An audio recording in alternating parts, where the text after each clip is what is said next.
All right. Here we go. Hello, everybody. Welcome to Design Your Life with Amy and Jackie. And today we are very excited because we have a new friend. This is Amy Thomas, and I'm going to just kind of give you a little bit of her background. She became Catholic in 2009, and I love the story of how you said you were, after many years of debating with her cradle Catholic husband. She's an Air Force military spouse, mother to 3 earthly children and 10 heavenly ones, a homeschooling mom, and a Catholic writer and podcaster. And Amy, you said you love to travel, study apologetics, listen to podcasts, read, garden, and cook. And your military life has planted you in Ohio twice, Florida, California, Virginia twice, Nevada, Turkey, and Alabama. And you are originally from Kansas. And we were literally just talking about that part of it. There's no place like home. So I would love for us to kind of start there because you guys were just having a really great conversation about it. And why not just jump right into that transition of military life, embracing your, just where you are and whether or not you're miserable or happy or whatever, it's all up to you, right? So let's go with that. Who wants to jump in there? There's no place like home. Yes, I do not have a dog named Toto. That is good. No cliches here, right? Yeah, I grew up in the great state of Kansas. Everybody's always so excited to hear that and just wowed beyond measure. Most people are like, "Where's Kansas?" Um, especially people in California. Yes. But I grew up there right outside the Kansas City area my entire growing up years, and I thought I would always live in Kansas, and I never anticipated marrying an Air Force guy. But once he joined the Air Force and was commissioned, we were whisked away to Ohio. And before we got married, I didn't really think about what being a military spouse entailed. It sounded like an adventure, but I didn't know how it was going to impact my life as far as growing up in the same place my whole life, where he had been an Army brat. So that was what he was used to moving all the time. And, I grew up in a somewhat small town, knew everybody knew me. And so when we got to Ohio, I was telling Amy, I felt like a tree that had been uprooted, and I could not find my place. I could not find my bearings. I was so anxious to get home to Kansas. I was constantly feeling like I was missing out on everything, holidays, just time with family. And I was missing out on it. But I wanted to go back to that and to that familiarity. And Ohio, even though it's similar to Kansas, felt very unfamiliar to me. And I didn't know how to navigate that. And so I told my husband, I was like, look, I know you wanted to make this a career, but we're 4 years and we're done. I want to go back home to Kansas. And, for him, Kansas isn't the same as it is to me. He went to college there, but it doesn't hold him like it holds me. Mm. And so, we would go home during the 4 years that we were in Ohio. And whenever we would get there, I would just be like, oh, I'm home. And I'd go to all my restaurants that I loved and see friends. And it felt so good to be with family. But there was one time when we went home, and as we were driving back to Ohio, I fell off and I couldn't quite pinpoint it. And the realization came to me is that I did not belong there anymore. Like, I had outgrown my childhood home. Wow. Which was a very weird feeling. Not that Kansas isn't my home and where my roots are, it will always be that, but I had gained some new experiences. I had stretched a little bit. And so I just didn't feel the same going back. And it was then that I realized, I was like, well, maybe this military life can teach me something. Maybe I should embrace it instead of just sitting here pining for, the future. Maybe I should like actually be present in the here and the now and see what it can offer me. And once I did that, once I changed my mindset,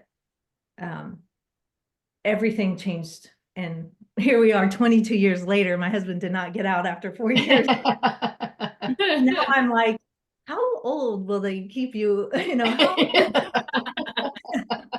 like 75 in the military. Right. And we're, he's past, retirement, that retirement, the 20 years.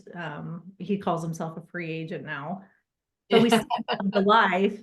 And it's been such a blessing to my life. Like I've met so many people, and I've experienced the United States in a way that's different than just like vacationing. Like I've had to get in and become a part of different cultures and different, neighborhoods and ways of life. And that has grown me in ways that I could never have imagined. So it's been amazing. Wow. So Amy, during this time of marriage to your husband and in that 4 years, was that 2009 when you became Catholic, or was there like a period of, so I find that really fascinating. You have that natural tendency to say, no, this is where I belong. I belong with my husband. And that's a beautiful, wonderful place in that vow that we take with our spouses. We're using that grace from that vow, that marriage vow that we take, right? So during that time, when was it for you to become, or you were looking to become Catholic? Well, so when my husband and I were dating in college, when I first met my husband, I met him in ROTC. I have never been in the military. I was in ROTC, but I didn't end up being commissioned. My very first day, I walked in, and I was actually engaged to another guy.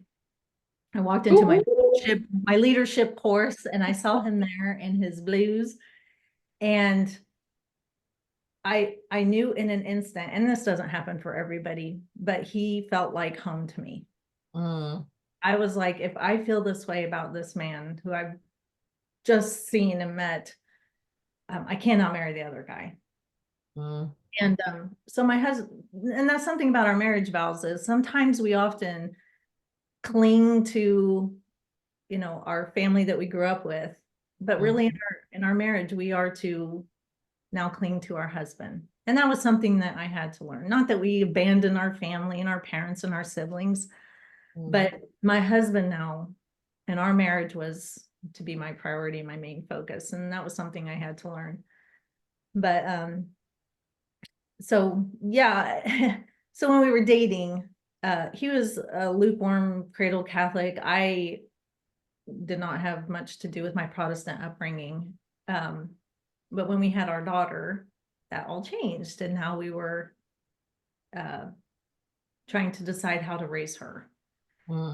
And I am a fiery person, and I love to debate. And and I had grown up believing a lot of things about Catholicism that were wildly untrue. And I just believed them because that's what I was told, and I didn't ever check into it. And so at the beginning of our marriage, we were battling Catholicism or Protestantism. And we had this splendid idea that we would go to a Catholic church one Sunday, and then the following church, we'd go to a Protestant. Every time we went to the Protestant church, they always were bashing Catholics. And I was in the pew going, yes. And my husband was livid. And then we would go home after church and get in a big fight, which is super healthy. How not to be. Right? I'm hearing it was having the opposite effect on your husband of you converting him.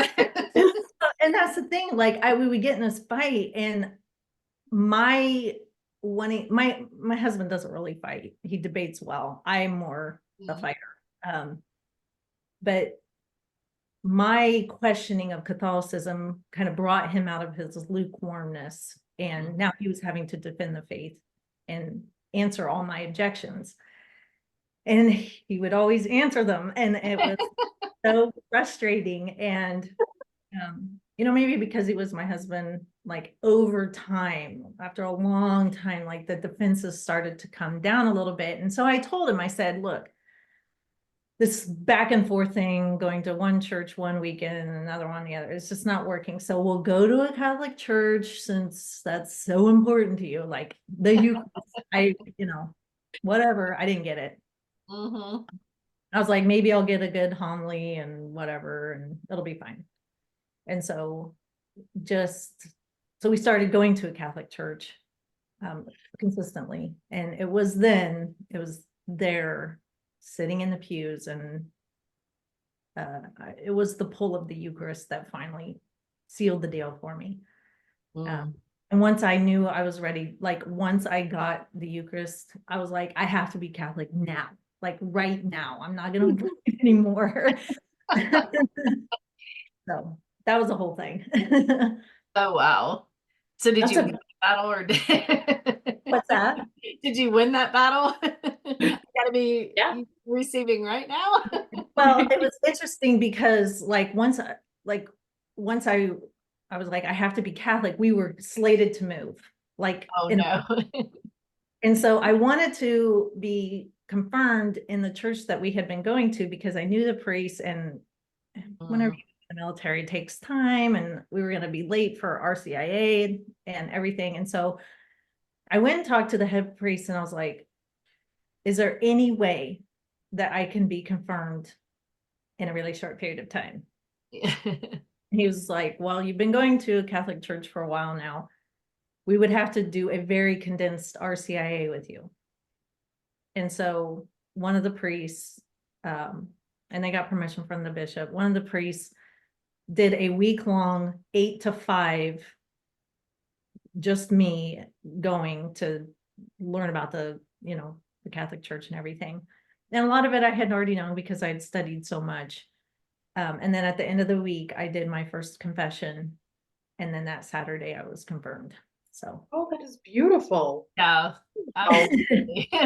What a gift of faith there to do 8 to 5 for a whole week. Like that's depressing. And it was intense. It was a lot. But I don't know. It worked out really well for me. So. And now how about your husband? How's he doing with being able to defend the faith when he had kind of more of a lukewarm past? Like, is he now like, wow, this is really amazing, Yeah, so my husband, his parent or his grandparents were beautiful, faithful Catholics, daily mass all the time. His grandmother made rosaries, and he grew up with that, like, influence in his life. But, when he moved away and stuff and just got, into high school and college, it just drifted away. There's a lot of us lukewarm cradle Catholics that become like reverted to our faith and on fire for the faith after we discover those gifts. Right. We take for granted growing up. Yeah. Yeah. And so I think, like, in a way, he converted me to Catholicism. I think I reverted him. Just constant questions, and like it opened his mind to like, wow, what my grandparents deposited to me was actually really amazing. And so both of us kind of went on a journey, I would say, definitely. Yes. And of course it's a lifelong journey, but I have a similar situation with my husband because we ended up in Italy after we got married, and you only have each other in that circumstance, literally, because you're not even in the States, you're like in another country, no one speaks your language. And so and of course, but we were 2 hours south of Rome, and we had a Monsignor who came from the Vatican every week. And my husband had already talked to him. Like, he's not a Catholic. He grew up, I think, Baptist or something. And so I was shocked when I got over there. My Monsignor knew who I was. He knew all about me. And I was just like, okay, I'm I've never even met a Monsignor in my life, and I'm a Catholic, you know? So I love how sometimes God brings people into our lives who are going to be that fire that we need to revert back to our faith, but then also to grow in that faith and to learn more, because there's so much about the Catholic Church that we don't even know. Like, you could learn it all growing up and still not know everything. I mean, we have the Eucharist, and that's the number one thing we know, but you know, so many of the little details of the faith are not things that cradle Catholics tend to learn. So Right, that's true. Yeah, it is lifelong journey and exploration. I love it. right. So now you've had this journey and that conversion in 2009, and then we're here at 2013, where you're like, I'm gonna start using technology as my voice, Mhm. and to just reach out to women, reach out to other people about the faith. And can you tell us about that journey? Yeah, so in 2009, when I was confirmed, and we then quickly moved to California. And during this time, one of my roommates from college, um, who had been a Christian, became an atheist. Mm. No, this was a couple years later, but she started online really bashing Christianity, specifically Catholicism. And I was trying to defend the faith, and I'd be on there click-clacking away trying to answer all her questions. And I was just running around like a chicken with my head cut off, because as soon as I would answer something, she'd throw out something else, and we wouldn't even discuss the last thing that I'm like, but what do you think about what I just said? Mhm. So this was like a week-long thing where I was like, oh, I'm really gonna bring her back. And then I realized she doesn't want to hear. And I also realized my weaknesses and really understanding a lot of the arguments. I mean, like, I knew them, but like to be able to defend well. And so I just took a step back and was like, you know what? I need to just educate myself. And so I'm not going to argue with her anymore. And so I just spent a good amount of time educating myself, reading books and not worrying about what she was saying. And during that period, like what we just talked about, that treasure box opened. And I was like, I gotta tell everybody. So I wanted to start writing about the faith. And so I did. I called myself Passionate Purpose, because my husband's always said I've been very passionate, and I thought that worked, but that was a bad name. And a lot of people took it for something else. But I was kind of all over the place. Like, I didn't have like my niche, like what I wanted to focus on. And so like sometimes I would do restaurant reviews. I mean, I was kind of all over the place, but I was just showing up and writing, frequently. And then it wasn't going anywhere. Like, I had, 2 followers, and that was my mom and, my grandma, and neither one of them are Catholic. So Oh, nobody in no. my family is Catholic. And so it's just very disheartening. Like, that was when blogging was big, and I would blog and like no one would read it. And so it was just very disheartening, but I just kept showing up. I just kept at it. And I happened to be home in Kansas um, for something. And my dad, who's not Catholic, he's like, Amy, there's this movie I want you to watch. It's not outright Catholic, but it's kind of Catholic. But I think you'll really love it. I was like, okay.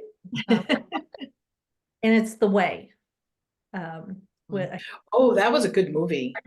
Anyway, it's Yes. walking the way in Spain to the Cathedral of St. James. Oh, And wow. not overtly Catholic, like it's not a religious movie, but it just weaves Catholicism through it. And it was all about Right? the El Camino, yes. Yeah. And it was all about pilgrimage. And that was like really the first time I had been introduced to pilgrimage, the idea of pilgrimage. And I was like, this is amazing. This is what I'm going to call myself the Catholic Pilgrim, because I'm a military spouse. We move all the time. We travel a lot. Our life is a pilgrimage towards heaven.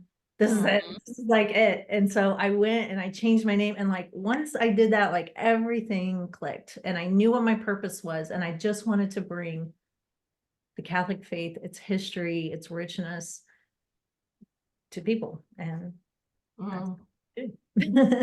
And I'm so glad you do, because you do it so eloquently. And I have to say, like, even this morning I read today's Catholic or Facebook post, and it was so amazing to me when I first started reading it. And I don't even remember how I found you. Like, all of a sudden you just started appearing in my news feed. And I was like, this is really good. And so, then I started to follow you and everything. And it was just like you have such a gift. And I appreciate you bringing that to us, because you're able to not just speak to Catholicism, but even just Christianity in general. I kind of say to people, don't, like, even if you're not Catholic, you still want to read this. Like, it's really good information. And I feel like you just have this way of being able, even the difficult truths that maybe we have to hear, you have such a way of saying them. And maybe I'm wrong, but I feel like so many people respond so well to you.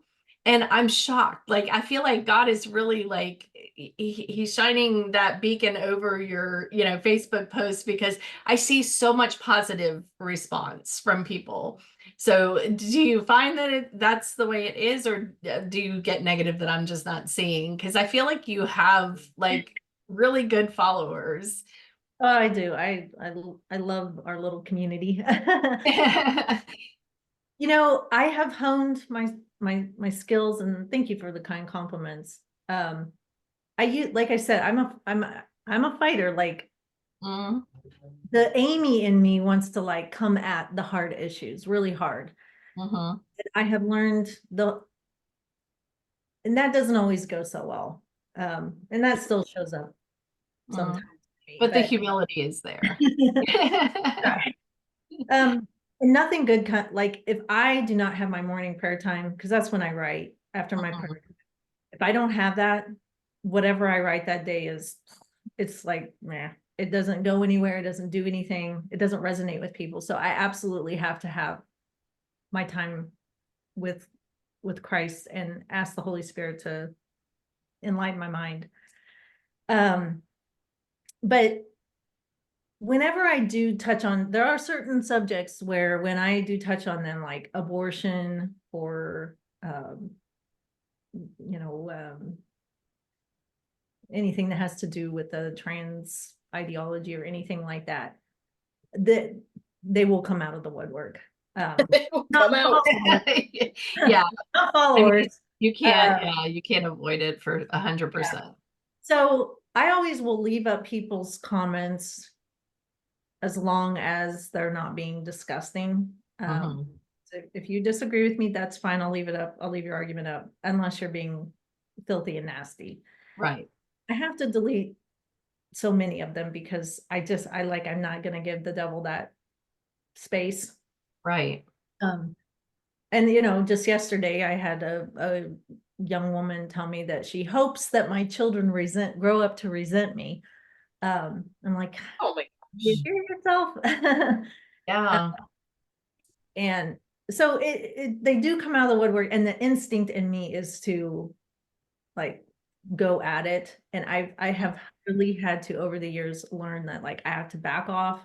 I have to consult with the Holy Spirit and let the Holy Spirit guide my words, because Mm, Yeah. as I'm gonna get real ugly too, and I don't want to do that because it doesn't witness to our faith very well. Because it's right, not you that they're after, right? Right, Just because it's not you that they're after. right. They're right. after the that more of the supernatural part of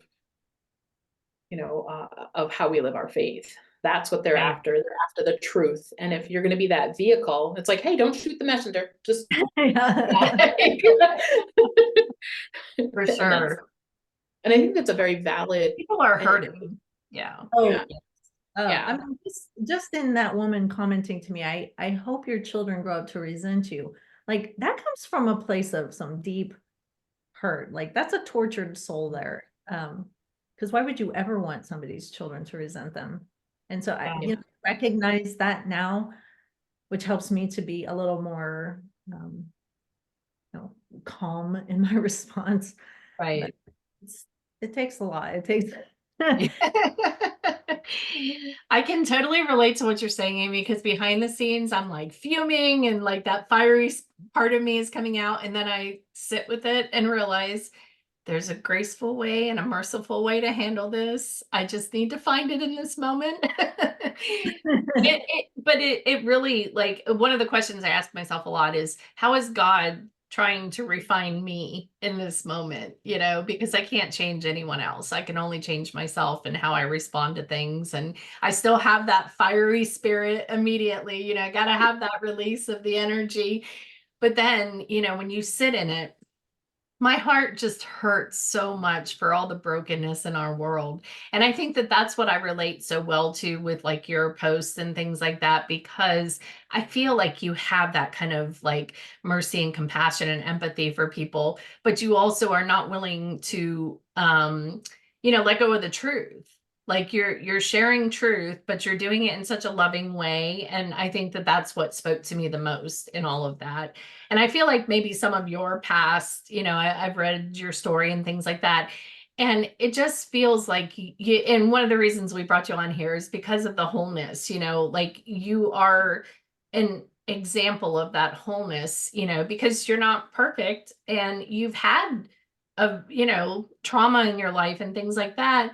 But your self-image, I'm sure was damaged at some point, in the past and everything. But here you've brought this into this beautiful place. And now you're being used as an instrument to share God's love and mercy with other people.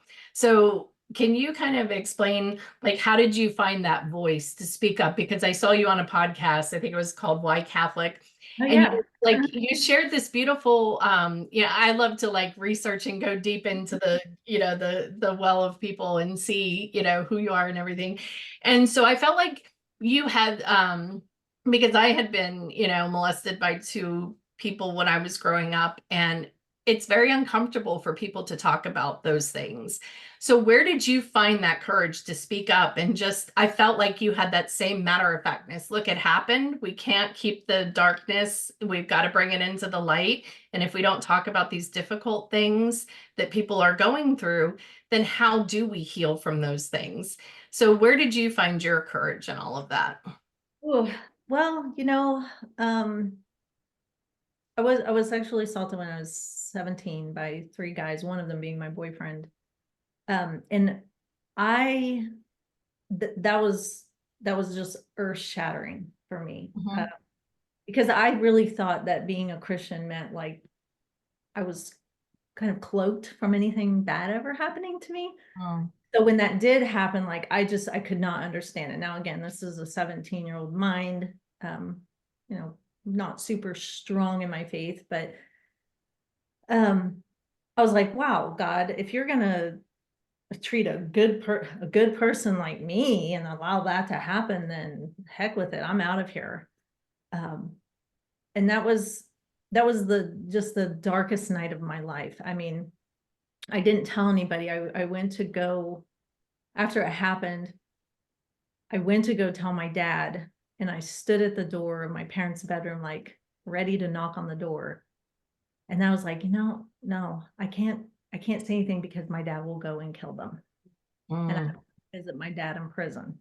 Mhm. So I was like, I'm just gonna keep this all inside. And so I went to, it was late at night and I didn't know where to go. So I just got in my car and I drove to the 50-yard line of my high school football field. And I walked out onto the field, and I just like dropped to my knees and I cursed God, which was an everlasting shame. But it was from a place of some deep hurt and pain and not understanding, Mhm. suffering, Mm. and free will. Yeah. And I really was like, you turned your back on me, I'm going to turn my back on you, God. And so Mm. it's not that I became an atheist or anything like that. Like I believed in God. I just like was so viscerally angry with him that I Mhm. wanted him to feel like I felt. So I was like, I'll just punish you by not having a relationship with you. Mm. And so that's, I didn't go to church. I didn't read my Bible. Um, I did whatever I wanted to do, though I called myself a Christian and I would have defended Christianity. Um, eh, but I wasn't in any way living out that life. I was living a very secular life. Mm. And it was eating me alive. Like if you had met 20-year-old Amy, you'd be like, whoa, these are two very different people. Like I was just consumed with bitterness and resentfulness. And I wanted, like, revenge was always on my mind. Mm. That's why I became a criminologist. Like I was going to put bad guys away. And that's what my degree is in. I was going to join the FBI. I was going to put these behind bars. And Oh, so cool. and that was like my whole focus was just like wanting to get vengeance on them in some fashion. Like I knew I couldn't like actually hurt them, but I wanted to. Right. But it was just eating me alive. But the thought of forgiveness was like, no way, not a chance. They Mhm. did not deserve it. Why would I ever do that? They wouldn't care anyway. And so for years and years, I kept it inside, and it was manifesting itself in very ugly ways. Like I was lashing out at people. I lost a lot of friends because I was just so ugly to them, because I was just hurting inside. Mhm. When I met my husband, when we became my husband, like I was like, well, I'm going to tell him what happened to me so that we can just end this quickly. Like he won't want me. I'm damaged goods. Let's just get this over with before, I fall too much in love with him. And so I told him, and he didn't leave. And Mm. so that was like the first time I'd really unleashed anything, which was probably a lot for him. Um, but that was the first step to healing, because he didn't see me as damaged goods and he still wanted to be with me. And so that was like a kind of a shock to me. And so through, just our relationship together, um, you know, we lived together before marriage, which I do not condone, but neither one of us were living our faith. And so whatever, we loved each other. So why not? I got pregnant my senior year out of wedlock. But once our daughter came, like everything changed. And now we were like, uh, religion probably is important. Maybe we should think about this. And so it really was through the Catholic Church that I started to understand suffering, because we have a crucifix and we're looking at like what Christ did. And I'm like, it really hit home, like suffering. Like you can't take that away and expect people to understand Christianity. Mm. Wow. Right. And Yeah. but that wasn't ever talked about for me growing up. And so it didn't make any sense to me. It was just like, it's just a feel good thing. Like Jesus loves you and everything feels good. But no, there's like the deep thing. And when people go through hard stuff, like I need something tangible that just isn't like everything will work out. Right. And so like Christ on the cross and our crucifixes was like a real, like it really was hitting home for me. And then just learning what the Catholic Church says about suffering, how we can unite it to Christ, how we can take our suffering and actually turn it, with God's help, into something good. Like I'd never heard that before. That was profound in my life, because I was like, can I take what these guys did and turn it into something good? Like, can God actually do that? Well, yes, he can. He did it on the cross. That was huge for me. And then when I did my first confession, Oh. How did that go? Yes.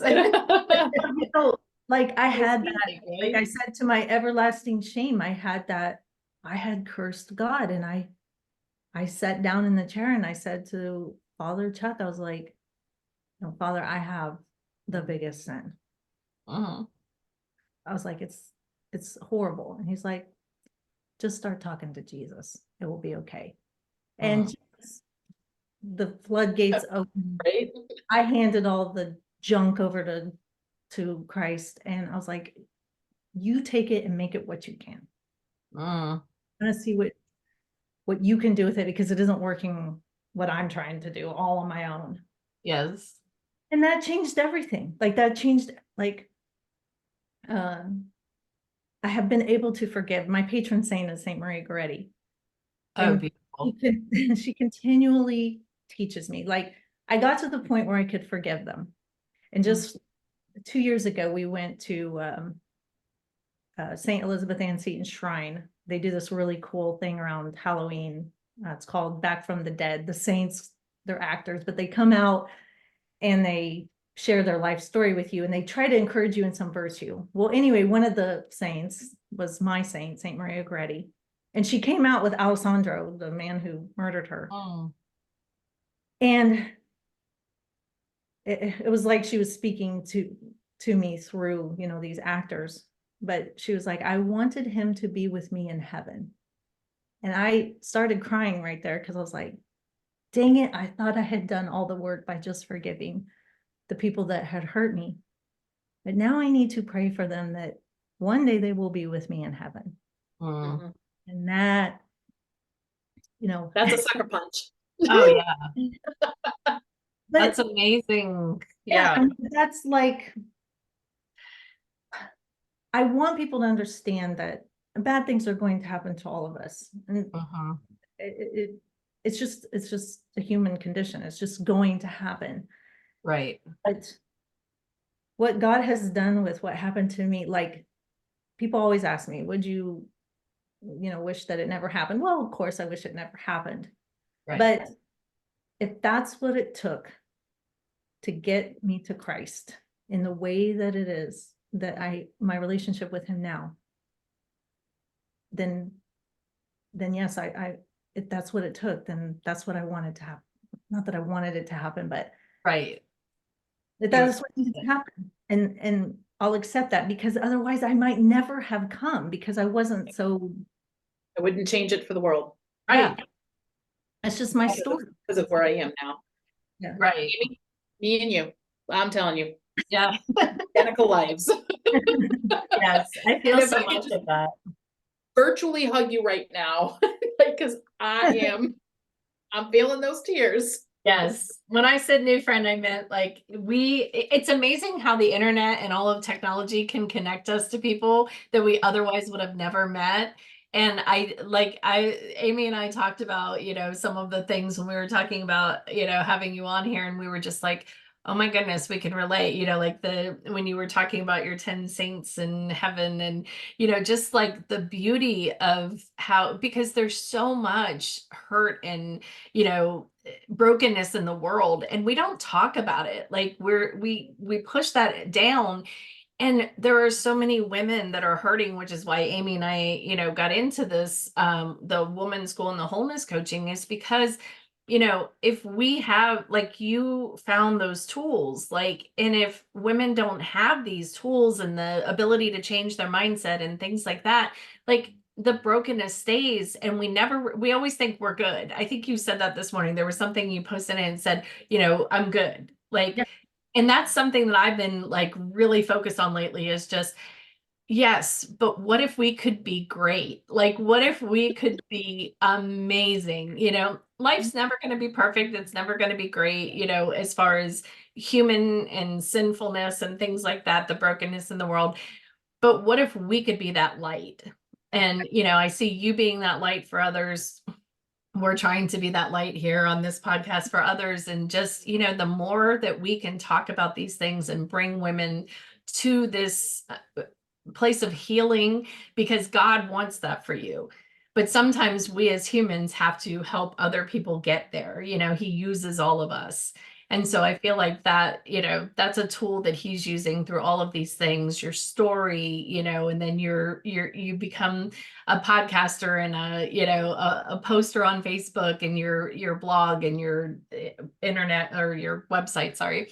So like, I just, it's just so incredible. Like when I think about these things and how they're happening and they're moving for people. And so thank you for sharing that story. Cause I know that I don't know why all of a sudden I just went there and I was like, what am I doing? I want to bring like, this depth to it, but it's such a beautiful gift that you bring from that story and, being able to heal and have that self-image of, I am worthy. I have dignity in Christ, like God gave this to me. No one can take this away from me. And I want that for women so much, like, and I feel that in everybody's heart here today. So I And just, a really great thing too, is to, if any woman out there right now is listening to this and you're in that place of hurt or pain, that's normal. Mhm. That's that normal part of us, and that's part of our healing. So, okay, we acknowledge that and we step into it, we lean into it, we embrace it, right? And then we move on from there. We get to that place where we can look at our perpetrator and say, "Oh my gosh, Jesus died for you just as much as he died for me, and there Mm. is no difference. Yeah. So, come. I want you to be in heaven with me." And I remember having that moment myself of realization, like, wow, that's powerful. It, because again, as we know that forgiveness isn't for the other person. Right. The forgiveness is for me to be able to break free from that prison. Right. And that we don't want to be there anymore. I don't want to be held by anger. I don't want to be held by resentment. I don't like any of that. So I don't like that feeling. Mhm. Right? And I want to move beyond that. Yeah. So, if anybody's listening to this, there is hope. Yes. And what a beautiful confirmation too in what Amy is saying, that um it, we're on that journey towards that healing. And again, we never arrive, right? On our deathbed, we should be saying, okay, Jesus, now what? you know, what do we do now? That legacy that we leave behind is, when we talk to our friends, when we talk to our family, we talk to our children, that forgiveness is for you, Mm. for freedom, and it just unbinds that chain, that I don't kind of that, like that cinder block in the water, like you're cutting it, and it's the freeing. It's beautiful, it's wonderful, and it's there and it's available to you. So just want to shout out to any women who is going through that journey right now. That I think a lot of women, or anybody who's been through something, they think forgiveness means forgetting. Like we're just forget. It's not like I'm ever going to forget what happened. And that's not the goal, I don't think. And if that would be your goal, then it will never come and you'll always be frustrated. Yeah. So learning how to, like you said, not have that cinder block drowning you. Even while, you're always going to remember what happened. But giving it to Christ in order for him to turn it into something good, to where you can, live again. Yeah. Be free. Yeah. I think that when you were talking about the confession, that's one of the things that as a, cradle Catholic, I always took for granted, and, you avoid it because it feels so uncomfortable and everything else. And now embracing that and being able to say, like, I have an examination of conscience. I was talking to my husband the other day, and, we were talking about just, the self-awareness and things like that. And I was like, I have been given a gift, because I do kind of have a way to live your life book. It's like through the church, things like confession, I have to constantly look at myself, because I might think I'm doing good. I might think, hey, like I'm working really hard to be a good person and everything else. But there's always that little, as long as I have relationships, I'm going to have sin in my life, because my first thought, my husband needs to fix this, instead of like, what can I fix? Like, how can I change the way I perceive what he is being said to me, or how can I change, all of those things. But having that, the examination of conscience and being able to go to the sacrament of confession is just such a gift. But it's very uncomfortable, and a lot of times, like there's a lot of us who did not embrace it, growing up. It was not comfortable, and or maybe we had bad experiences. So I love, that like you being able to come into the faith, like it helps you to kind of help the rest of us like explain the gift that is. It's I love it. love confession. It's human nature to not want to look at ourselves. Yeah. And because we're trying to protect ourselves, because we all want to think we're better than, better than everybody else. And that makes us, puffs up our ego and everything. It's natural to not want to look at ourselves. But like you said, confession forces us to, and when we face ourselves, that's the only time we can actually really change. Mm, And that's, yeah. denying stuff and not facing it, it's never going to change. Right.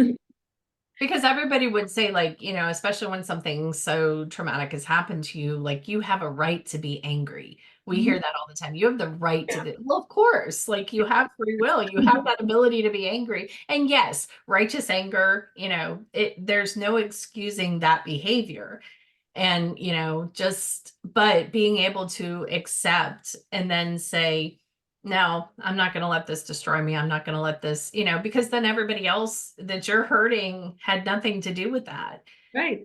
You're bringing that hurt to other people because you're hurting, and it's natural, and it's, like, but I think that we forget, and sometimes like words, like they become so important sometimes when we're talking about things like this, because if we don't have a basic understanding of just, how powerful words are to other people, that power to hurt someone else because you're hurting it's so hard, because people want to love you. They want to, give you that part of themselves. But, if you're always holding back, then it's, I don't know where I was going with that, but It just allows the hurt to keep going. Like, yeah, I was hurt, and now because I'm not dealing with it, and I'm not properly, giving it to God and asking, or forgiving, it perpetuates the hurt. And then for me, like because I was lashing out at everybody, I had to go do cleanup